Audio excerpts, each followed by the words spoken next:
How to order groceries online from Walmart website. Hi everybody and welcome back to our channel. In today's video, we are providing you with a simple tutorial that we can follow up to do so online so you can follow out these simple steps.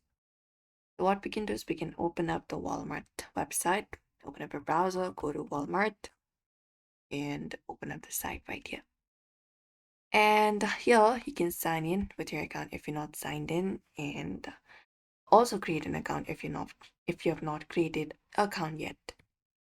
And once you've done so, what we need to do is we need to enter up our delivery address or choose our nearest store and basically choose out the option for pickup or delivery for groceries.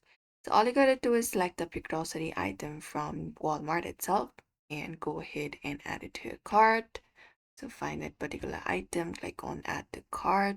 Once you've added the product to your cart, you can view your cart in the top right corner and you can open up your cart here. So you can view your grocery items here.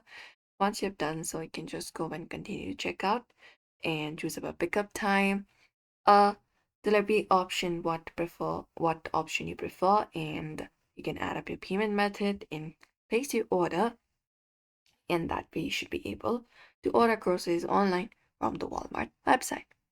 And that is it, everybody. This is how you do it. So we hope this video was helpful. Make sure to give this video a like and subscribe for more.